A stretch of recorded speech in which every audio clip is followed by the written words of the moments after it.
Oke, baik. Bismillahirrahmanirrahim. Assalamualaikum warahmatullahi wabarakatuh. Hari ini kita ketemu untuk pertemuan ke-6 ya, untuk mata kuliah ekonometrika dan materinya terkait dengan regresi dengan variabel dummy. Jadi, seperti minggu lalu sudah saya sampaikan bahwa variabel dummy itu adalah variabel dengan data nominal yang nilainya itu 0 dan 1. Jadi terkadang dalam analisis itu kita tidak melulu ketemu dengan data-data kuantitatif, tapi juga ketemu dengan data-data kualitatif, terutama kalau regresi itu data nominal, misalnya jenis kelamin, keputusan untuk mengadopsi teknologi pertanian, itu semua adalah data-data kualitatif yang tidak punya nilai, kemudian kita beri nilai. Misalnya tadi keputusan petani untuk ikut adopsi itu 1 ikut mengadopsi teknologi dan 0 tidak ikut mengadopsi. Atau misalnya jenis kelamin itu kan kita tahunya laki-laki perempuan. Nah, statistik itu tidak bisa mengenali data-data dalam bentuk huruf jenis kelamin tadi laki-laki perempuan. Bisanya itu mengenalinya dalam bentuk angka. Nah, maka misalnya kita kasih 1 itu laki-laki dan 0 perempuan. Nah, minggu lalu kita sudah sempat membahas variabel dummy ya,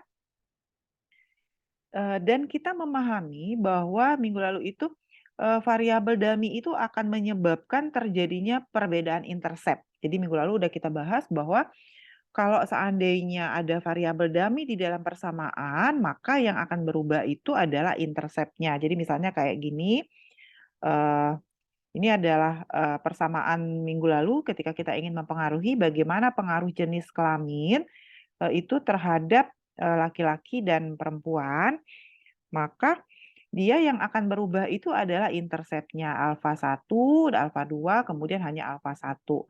Jadi dengan adanya variabel dummy di dalam model, semoga semua masih ingat, maka yang berubah itu adalah intercept-nya. Nah, kemudian minggu lalu juga sudah saya sampaikan bagaimana kita membuat variabel dummy, bahwa terkadang tadi kalau kita bicara kategori, kategorinya cuma 2, jenis kelamin laki-laki, perempuan, gampang, berarti variabel dummy-nya hanya 1. 1 untuk laki-laki dan 0 untuk perempuan. Tetapi terkadang dalam siapa nih yang aktif ininya, speakernya? Ade Arya Irawan. Oke. Terkadang dalam konteks yang lebih advance ketika kita sampai ke level riset, kategori yang kita buat itu tidak hanya 2 gitu. Kalau laki-laki perempuan kan mudah tuh, atau menikah tidak menikah tuh mudah tuh, atau petani pendatang, petani lokal tuh gampang kita mengelompokkannya. Tapi ketika kita ketemu yang kategori lebih dari 3, maka kita harus meng-arrange kembali variabel dummy-nya. Rumusnya adalah kalau eee kalau persamaan kita itu memiliki 3 kategori, jadi kalau ada kategorinya 3, misalnya tamat SMU, tidak tamat SMU, dan tamat perguruan tinggi, maka jumlah variabel dummy yang ada di model itu adalah 3 dikurang 1. Jadi kategori dikurang 1 atau 2. Maka karena ada 2 variabel dummy, misalnya kita kasih D2 namanya dan D3, maka kita buat D2 itu misalnya dapat nilai 1 untuk pendidikan SMA dan 0 lainnya. Sementara D3 itu 1 untuk pendidikan terakhir perguruan tinggi dan 0 lainnya. Ini kenapa terbalik tulisannya. Jadi seperti itu, minggu lalu sudah saya sampaikan. Nah, ini contoh persamaannya. Jadi tadi kita sudah bahas kalau seandainya pendidikan itu 3 kategori berarti variabel dummy-nya ada 2 di dalam persamaan. Ada D2 dan ada D3.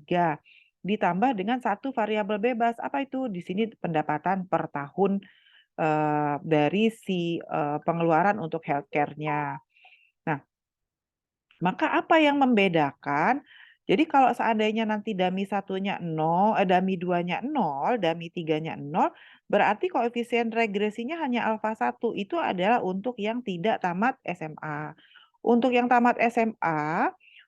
yang tamat SMA, maka berarti dummy 2-nya 1, ya berarti dummy 2-nya 1, dummy 3-nya 0. Karena kan untuk DAMI 3, tamat SMA itu ada di kategori lain, maka dia 0.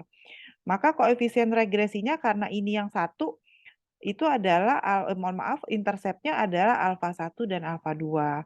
Kalau dia berijazah S1, maka DAMI 3-nya yang satu, tetapi DAMI 2-nya 0. Maka koefisien interceptnya adalah alfa 1 yang ini ditambah dengan alfa 3. Yang tidak berubah apa? Yang tidak berubah ininya, BX-nya. Apa yang bisa kita baca? Oh, ternyata variabel dummy itu menyebabkan perubahan intercept. Kalau saya mau gambar, kurvanya ini adalah kurva yang tidak tamat SMU. Jadi ini alfa 1. Ya, misalnya. Kemudian naik dikit, ini adalah jarak ke sini, ini adalah alfa 2. Nah, naik dikit lagi untuk yang SMA, ini adalah alfa 1 ditambah alfa 3. Nah, ini adalah tumpukan, ini adalah alfa 3.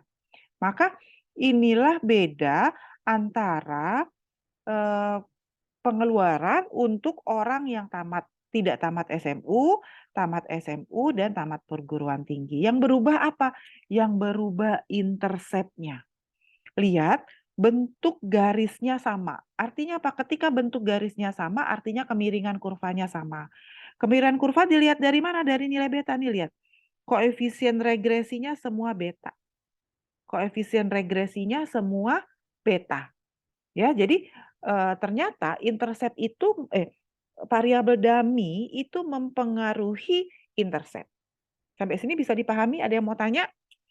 Koefisien regresinya saya ulang tidak berubah sehingga bentuk garisnya sama, kemiringan garisnya sama. Nah, sekarang kita lanjut. Nah, ini tadi ya alfa 1, alfa 2, alfa 3, kira-kira gitu. Kemiringan garisnya sama nih, garisnya lurusnya sama. Yang beda itu adalah dia memulai titik awalnya dari mana. Itulah yang disebut dengan intercept. Nah, sekarang kalau kita mau coba, misalnya nih, ini adalah gaji, pengaruh jenis kelamin, kita mau menganalisis pengaruh D2 adalah jenis kelamin, kemudian asal fakultas, serta pengalaman terhadap gaji dosen. Kira-kira gitu. Maka kita akan dapat misalnya nih, rata-rata gaji dosen perempuan yang mengajar di luar fakultas teknik. Kalau gaji dosen perempuan, kalau dosen perempuan berarti D2-nya 0, ya enggak? Mengajar di luar fakultas teknik berarti D3-nya juga 0. Maka karena itu untuk gaji dosen perempuan itu adalah Y sama dengan yang tinggal itu adalah alfa 1 dengan BX. Alfa 1 ditambah dengan BX. Misalnya yang kedua, kita coba yang ketiga nih. Gaji perempuan yang mengajar di fakultas teknik. Berarti DAMI 2-nya tetap 0 karena perempuan. 0 kan kalau perempuan. Tetapi D3-nya karena dia ngajar di fakultas teknik, D3-nya 1. Maka interceptnya jadi alfa 1 ditambah alfa 3. Lihat interceptnya alfa 1 ditambah dengan alfa 3. Begitu juga kalau kita pingin tahu berapa rata-rata gaji dosen laki-laki yang mengajar di fakultas teknik. Kalau laki-laki berarti D2-nya 1, D3-nya juga 1. Kira-kira gitu. Nah, ini adalah contoh ya. Kalau kita sudah punya persamaan hasil estimasi. Jadi misalnya hasil estimasinya adalah Y sama dengan 7,43 ditambah 0,207 D2 ditambah 0,164 D3 ditambah 1,226 X. Maka kalau ditanya berapa rata-rata gaji dosen perempuan yang mengajar di luar fakultas teknik dengan pengalaman 1 tahun. Maka apa yang bisa kita baca? Oh, kalau dia perempuan berarti D2-nya 0. D1-nya juga 0 karena di luar fakultas teknik. Pengalamannya berapa? 1. Oh, berarti gajinya adalah 7,43 ditambah 1,26. Atau dengan kata lain gajinya adalah 8,656. Selanjutnya kita coba lagi. Berapa gaji dosen laki-laki yang mengajar di luar fakultas teknik? Gaji dosen laki-laki berarti di sini 1, kemudian di sini 0. Maka gajinya adalah 7,43 ditambah 0,207 ditambah 1,266 atau 8,863. Jadi begitu caranya ketika kita sudah sampai di level analisis. Jadi Variabel dummy itu akan kita tentukan nilainya berdasarkan nilai 1 dan 0 yang sudah kita tentukan dari awal ketika kita membangun model. Sampai sini ada yang mau tanya? Nggak ada? Nah, variabel dummy bisa digunakan dalam data yang lebih luas. Jadi kalau tadi kita sebetulnya kalau yang ini kan datanya cross section kan kalau di awal perkuliahan saya sudah sampaikan bahwa eh, model regresi itu bisa digunakan untuk data cross section, bisa digunakan untuk data time series dan juga bisa digunakan untuk data panel. Nah, ketika dia digunakan untuk data time series itu kegunaannya banyak sekali. Untuk data time series itu berarti data berurut waktu. Misalnya kita mau ngebandingin kondisi sebelum dan saat krisis, maka yang sebelum 0 saat krisisnya 1. Atau kita mau membandingkan minat orang untuk menabung sebelum MUI mengeluarkan bahwa bunga itu haram. Maka nanti pakai data time series. 1 itu sebelum 0 itu sebelum fatwa haramnya keluar, 1 itu setelah fatwa haramnya keluar. Nah, bisa juga kita ingin membuktikan apakah benar setiap bulan Desember harga dolar meningkat. Itu bisa pakai variabel dummy juga. Lalu misalnya, apakah setiap hari Senin harga saham Indofood naik? Itu juga bisa menggunakan variabel dummy. Jadi dalam konteks yang lebih tinggi lagi, lebih advance, bahkan kita bisa menganalisis dampak dari berbagai kebijakan pemerintah itu dengan menggunakan variabel dummy. Ya, ininya sudah kita bahas tadi ya, 0 tentang 0 dan 1. Nah, tadi yang kita bahas di awal, variabel dummy itu adalah yang atas. Jadi dalam konteks yang awal tadi kita bicara tentang model dummy intercept. Jadi sebetulnya ketika kita membangun model, variabel dummy itu tidak hanya mempengaruhi intercept. Nah, sekarang kita mau naik lagi nih pemahamannya. Tadi yang saya ajarkan, kita membangun model di mana variabel dummy itu ketika dia sudah masuk ke dalam persamaan regresi yang keberadaan variabel dummy itu mengakibatkan intercept-nya berubah. Sehingga nanti muncullah yang seperti ini persamaannya tadi kan. Nah, ini persamaan pertama, intercept-nya di sini. Persamaan kedua, intercept-nya di sini, kira-kira gitu. Tapi lihat slope-nya sama karena kemiringan garisnya sama.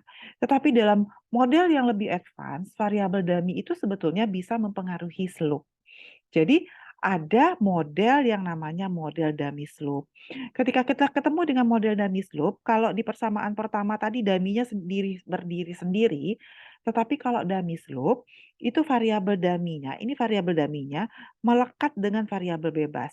Jadi ada variabel bebasnya sendiri, kemudian ada variabel dummy yang melekat dengan variabel bebas. Apa dampaknya? Ketika variabel dummy melekat dengan variabel bebas seperti ini, maka dampaknya itu nanti terhadap slope-nya.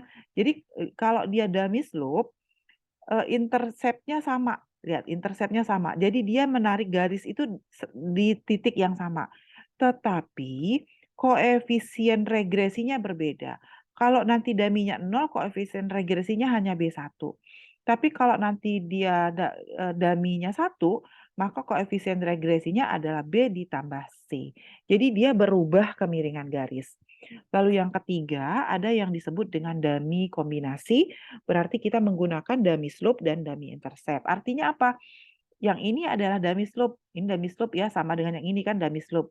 Nah, kalau yang ini, yang dua, yang ini adalah dummy intercept, yang ini. Dummy intercept. Maka kalau di awal tadi kita memahami dummy intercept itu akan mempengaruhi koefisien Maaf Bu, regresi. bukan terbalik ya Bu? Yang mana? Oh, terbalik ya? Yang Ya, oke. Ya, DD1 itu yang slope, yang intercept. oke, baik. Yang ini, jadi yang mana yang ini? Ini intercept ini. Yang D yang D kecil D besar 1 ini Yang ini, intercept. yang ini, yang ini. Yang itu slope Bu, kan? Ya, ini slope, yang ini slope. Yang ini Ya, slope, yang ini intercept. iya Bu. Nah, salah sebut Ibu ya? Iya Bu tadi. Saking semangatnya, mohon maaf. Jadi yang pertama ini adalah dummy intercept. Pindah dari sini, dia masuk ke sini gabung. Yang ini adalah dummy slope. Dummy slope itu cirinya variabel dummy-nya melekat dengan variabel bebas lain. Masuk ke sini, maka dia jadi dummy slope. Maka ketika di dalam satu persamaan itu ada dummy intercept dan dummy slope, lihat interceptnya berubah, kemudian kemiringan garisnya juga berubah. Jadi awalnya interceptnya A, setelah kita kalikan dengan 1 menjadi A plus D. Kemudian yang kedua, slope-nya juga berubah. Awalnya B, kemudian menjadi B plus 1, B plus C. Jadi itu beda antara dummy slope dan dummy intercept. Sampai sini ada yang mau tanya nggak? Silahkan. Terkait dengan variabel dummy slope dan variabel dummy intercept.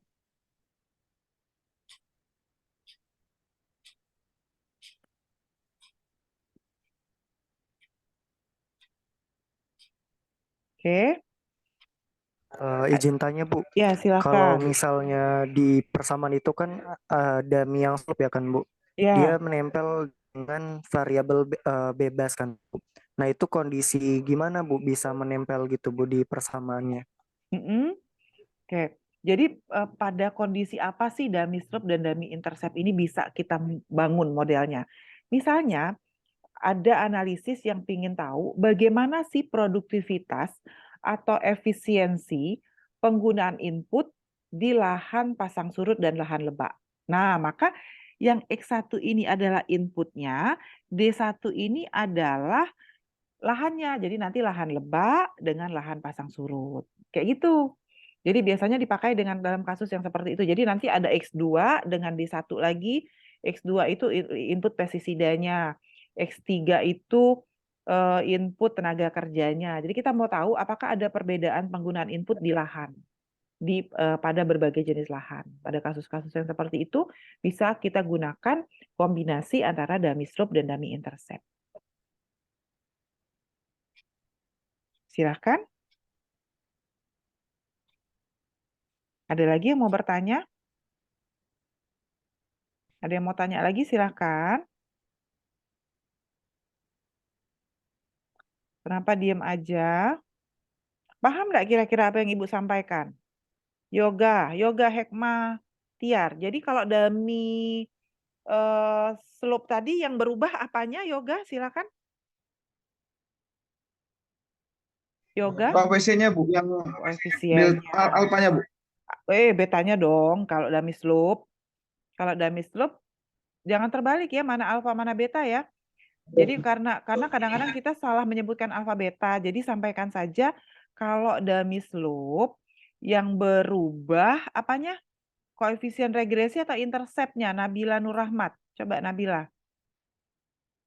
Nabila, kalau dummy slope yang berubah apanya Nabila? Nabila Nur Rahmat. Silahkan Nabila. Alfanya, Bu. Aduh, kok alfanya lagi? Dummy slope, dummy slope. Jangan bilang alfa sama beta, bilang saja koefisien regresi atau interceptnya. Kalau dummy slope yang berubah apanya? Koefisiennya, Bu. Koefisien regresinya. Kalau dummy intercept yang berubah apanya? Siapa nih? Faridatun Nikmah, silakan Faridatun Nikmah. Kalau dummy intercept yang berubah apanya? Yang berubah interceptnya, Bu. Yang berubah Alfa. interceptnya, ya. Jadi seperti itu ya. Nah, yang kita bahas di perkuliahan tadi, yang sebelum tadi itu adalah perilaku variabel dummy, di mana variabel dummy-nya itu sebagai variabel bebas. Bisa ikutin sampai sini? Bisa? Ya, jadi sekarang waktu kita kuliah kemarin saya sampaikan variabel dummy itu bisa berlaku sebagai variabel bebas, bisa juga sebagai variabel terikat. Ingat nggak? Ingat ya, jadi variabel dummy itu bisa bertindak sebagai variabel bebas dan variabel terikat. Tadi kita baru selesai membahas bagaimana perilaku variabel dummy ketika dia sebagai variabel bebas. Bisa jadi dummy intercept, bisa jadi dummy slope, atau bisa jadi kombinasi. Nah, sekarang saya akan lanjutkan dengan variabel dummy. Oke, sebentar saya stop dulu ya. Sekarang yang kelihatan apa di sana? Model regresi logistik, betul? Model, iya Bu, betul. Oke, ya. Jadi sekarang saya akan bahas bagaimana perilaku variabel dummy ketika variabel dummy itu melekat sebagai variabel terikat. Modelnya namanya model logistik, ya. Nah, model logistik ini tentu seperti sudah saya sampaikan di awal, tentu artinya nilai dari variabel terikatnya itu hanya 0 dan 1. Biasanya dipakai untuk analisis-analisis atau riset-riset yang berkaitan dengan pengambilan keputusan. Jadi misalnya nih, kita pengen tahu keputusan sebuah keluarga untuk ikut program asuransi atau tidak. Atau kita pengen tahu keputusan keluarga untuk membeli mobil atau tidak.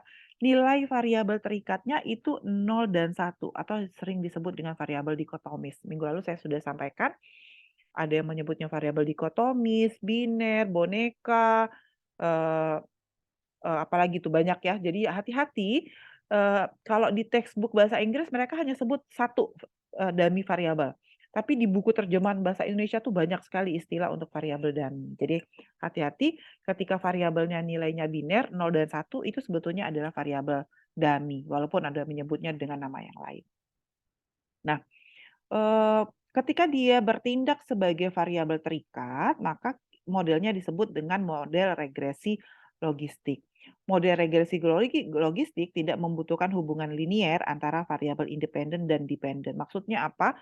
Jadi nanti di analisis dengan model logistik itu variabel terikatnya boleh pakai len, boleh dilenkan misalnya. Dia pakai len biasanya.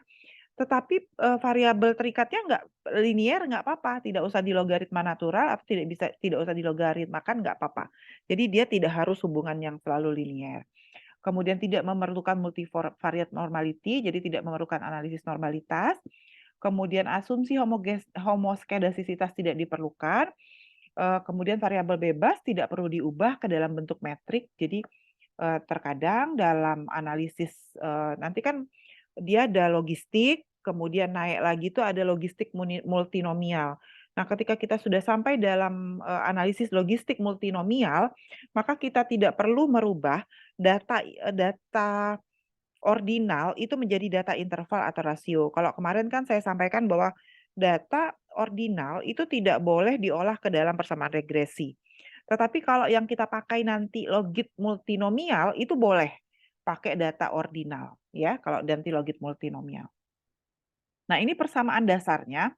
Persamaan dasarnya itu sama persis kayak regresi linier sederhana di mana tetapi XI-nya itu adalah variabel dummy. Jadi misalnya mohon maaf, YI-nya yang variabel dummy jadi dia 1 memiliki mobil dan 0 tidak memiliki mobil.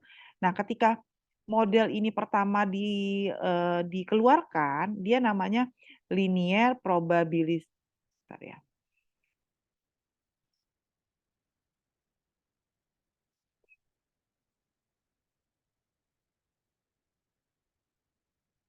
Oke, model awalnya namanya model linear probability atau LPM ya.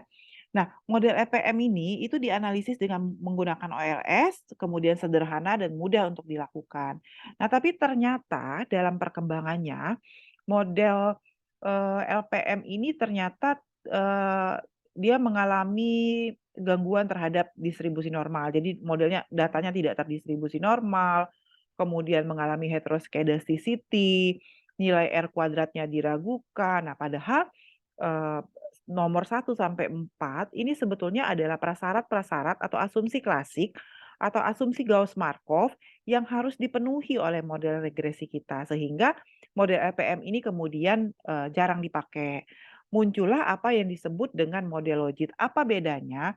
Kalau di model LPM tadi nilai Y-nya, nilai yang awal Y-nya yang ini, nilai Y-nya itu adalah 01, 01, 01. Tetapi kalau model model logit itu adalah ln dari P1 dibagi dengan 1 min PI. Kemudian estimasinya juga tidak menggunakan OLS, tapi menggunakan maximum likelihood method, MLM. Ya. Nah, yang sebelah kanannya sama, dia boleh linear, boleh non-linear yang sebelah kanannya. Nah, ketika kita sampai di level SPSS ya, ketika kita mengolah data, SPSS itu tinggal pilih aja, nanti pilihnya logistik ya. Kemudian tetap masukkan 0 dan 1 di Y-nya. Nanti SPSS akan mengolah sendiri, merubahnya menjadi len P dikurang 1 min P. Seperti itu. Jadi kalau di level pengolahan data, kita walaupun nanti kita pilih logit, kita tetap masukkan Y-nya itu 01, 01, 01. Nanti pilihnya logit dan SPSS akan langsung merubahnya menjadi len dikali dengan P1 dibagi dengan 1 min P. Nah, tetapi ada yang berbeda ketika kita membaca hasil antara kemarin kan kita sudah beberapa minggu yang lalu kita sudah mempelajari bagaimana cara membaca koefisien regresi, cara membaca hasil uji T, kemudian uji F, R kuadrat. Nah, di model logit ini agak berbeda. Ya, jadi di model logit itu ada hasil perhitungan yang namanya odds ratio. Jadi di model logit itu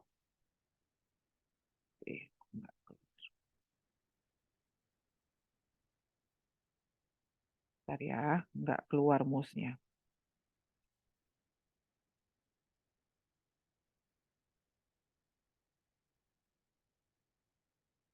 Nah, oke. Nah, di model logit itu kita tidak menggunakan apa yang disebut dengan koefisien regresi. Jadi di logit itu ada yang disebut dengan odds ratio. Yang kita baca itu sebetulnya adalah odds ratio. Apa itu odds ratio? Odds ratio itu adalah, ini notasinya, adalah E pangkat koefisien regresi. Jadi E pangkat beta di mana E itu adalah 2,71828.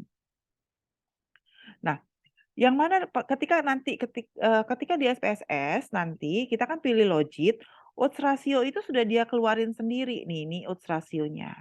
Jadi nanti kalau seandainya hasil regresi biasa yang keluar itu cuma sampai sini, nah sampai sini kalau regresi biasa, tetapi kalau dengan logit dia akan keluarkan odds rasionya. Maka yang kita baca itu sebetulnya adalah odds ratio karena model logistik itu biasanya bicara tentang peluang seseorang untuk mengikuti sesuatu. Jadi ditunjukkan oleh odds ratio. Kemudian kalau di model regresi biasa, kita membacanya R kuadrat. Kalau di sini yang kita baca adalah log likelihood-nya. Ini 81%. Kalau di regresi biasa kita membaca uji F, kalau di sini yang kita baca adalah G. Signifikannya berapa? Signifikannya di 0,006. Artinya kalau kita pakai 1% secara bersama-sama, variabel yang kita amati di dalam riset ini itu berpengaruh nyata terhadap variabel terikatnya. Ya, jadi gitu. Jadi kita tidak lagi kalau di model logistik kita jarang baca koefisien regresi, yang akan kita banyak baca itu adalah odds rasionya. Nah, ini model logistiknya, ini modelnya len PX dibagi dengan 1 min PX sama dengan 2,76, 0,1032x2, ini dapatnya dari koefisien regresi persamaannya 0,2760, 2760, kemudian 0,10322 min 0,10, ini persamaan regresinya sampai dengan persamaan untuk variabel bebas yang terakhir. Nah, tadi saya sudah sampaikan untuk goodness of fit, kalau di regresi biasa kita bacanya uji F, kemudian R kuadrat, maka kalau di sini yang kita baca itu adalah nilai G-nya. Ya, jadi yang kita baca itu adalah nilai G-nya. Jadi selagi berapa persen sih, kalau nanti dapat 14%, berarti dia secara bersama-sama itu akan berpengaruh nyata terhadap keputusan untuk membeli mobil.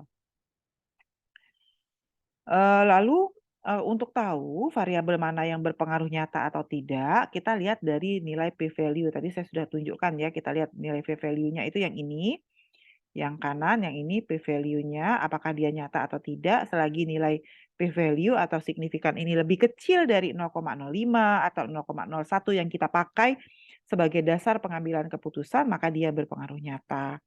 Nah, di variabel ini, yang misalnya nih, odds ratio untuk X3, odds ratio X3 itu adalah jenis kelamin. 1 laki-laki, 0 perempuan. E di pangkat 0,7609 itu dapatnya 2,14. Apa arti 2,14? Arti 2,14 itu adalah peluang wanita untuk membeli mobil 2,14 kali lebih tinggi dibandingkan pria. Ya, jika sebentar ya, Pak Mirza telepon. Sebentar.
Oke, ya jadi kalau yang X2 itu adalah umur. Kalau umur itu artinya kan dapatnya 0,9 odds rasionya. Diartikan bahwa konsumen yang berumur lebih tua 1 tahun peluang membeli mobilnya 0,9 kali lebih tinggi dibandingkan dengan yang umurnya lebih muda 1 tahun. Jangan lupa tambahkan ceteris paribus. Artinya orang yang lebih tua memiliki peluang lebih rendah untuk membeli mobil. Nah, jadi seperti itu cara membaca odds ratio. Jadi kalau selama ini kita membaca koefisien regresi, ketika kita menganalisis dengan fungsi logistik, yang kita baca itu adalah odds ratio. Dan odds ratio itu juga berkaitan dengan peluang orang itu untuk mengambil keputusan tentang apapun ya, keputusan apapun yang dianalisis. Demikian materi kuliah dari saya hari ini. Silakan kalau ada yang ingin disampaikan atau ada yang ingin ditanyakan terkait materi perkuliahan, silakan. Izin tanya Bu, Ya, silakan. untuk yang dua variabel dummy yang disatukan tadi kan Bu yang dicampur itu ketika penelitian kita memang kompleks ya Bu, atau dalam penelitian yang sederhana pun bisa terjadi Bu kasusnya, atau bagaimana? Boleh. Baik, tergantung pada sebetulnya gini, kan alat ekonometrika itu apapun ya jenis analisisnya, ekonometrika itu kan sebetulnya adalah alat analisis. Artinya mau seperti apa model ekonometrika yang kita bangun, misalnya mau pakai variabel dummy, mau dummy intercept, atau mau pakai dummy slope, atau mau pakai gabungan, itu tergantung pada persoalan penelitian yang mau diselesaikan itu apa. Kalau seandainya persoalan penelitiannya memang tidak mengharuskan kita menggunakan dummy slope, maka memang nggak perlu pakai dummy slope tadi. Misalnya kita mau lihat bagaimana perbedaan efisiensi. Jadi kan selama ini selama ini yang paling banyak itu kalau kita ngelihat efisiensi, bandingin antara efisiensi lahan lebak, lahan pasang surut, lahan irigasi itu kita pakai 3 persamaan. Kira-kira gitu. Padahal sebetulnya menganalisis efisiensi untuk 3 lokasi ini itu cukup pakai 1 persamaan. Nih Rian nih misalnya mahasiswa Pak Andi itu sering banget disuruh pakai ekonometrika, terus Pak Andi mintanya dummy slope atau dummy gabungan tuh suka banget Pak Andi yang seperti itu. Jadi kita bisa menganalisis perbedaan penggunaan input untuk 3 lokasi ini hanya dengan menggunakan 1 persamaan. Kalau selama ini kan kita mau ambil aman nih, kita run, kita bikinnya itu langsung 3 persamaan. Persamaan lahan pasang surut, persamaan lahan lebak, persamaan lahan irigasi. Jadi 3 persamaannya. Padahal sebetulnya untuk kasus-kasus yang seperti ini kita cukup pakai 1 persamaan, tetapi menggunakan gabungan antara dummy slope dan dummy intercept. Gitu kira-kira. Itu ya Rian. Jadi tetapi mau mana model yang dipakai tergantung permasalahan penelitian, kira-kira gitu. Ya jangan sampai nanti misalnya nih saking sukanya dengan ekonometrika gitu, padahal risetnya nggak cocok pakai ekonometrika, pokoknya dibelok-belokin gimana caranya pakai ekonometrika ya nggak boleh juga. Sama juga ketika misalnya riset kita lebih cocok pakai optimalisasi misalnya metode transportasi yang ada di riset operasional, kemudian kita mau paksain pakai UJT biasa, tuh kan nggak bisa ngejawab permasalahan penelitian. Jadi alat analisis penelitian itu tergantung pada apa sih permasalahan yang mau diselesaikan di lapangan itu kira-kira. Gitu, Rian. Ada lagi yang mau tanya? Silakan yang lain. Bisa dipahami ya, jadi saya sampaikan kembali, variabel dummy itu bisa bertindak sebagai variabel bebas dan bisa bertindak sebagai variabel terikat. Saya ikutin, kalau dia variabel bebas, dia bisa berperilaku sebagai dummy slope, intercept atau gabungan. Kalau dia bertindak sebagai variabel terikat, maka modelnya minimal disebut dengan model logistik.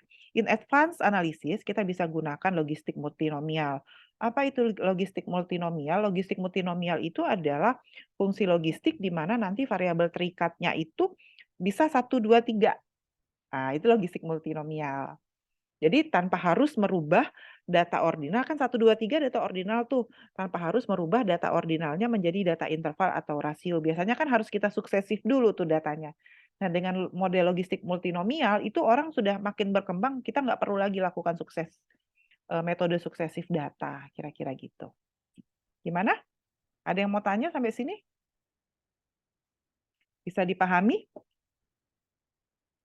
Oke, kalau tidak ada yang mau ditanyakan, saya tutup kuliahnya. Terima kasih atas perhatiannya. Nanti hari Rabu kita akan melaksanakan project base ya. Jadi saya akan kasih kasus dan mahasiswa akan menyelesaikan kasus itu secara berkelompok, menyusun model, membaca analisis. Pokoknya dari awal sampai nanti ada hasil output regresinya, kira-kira gitu.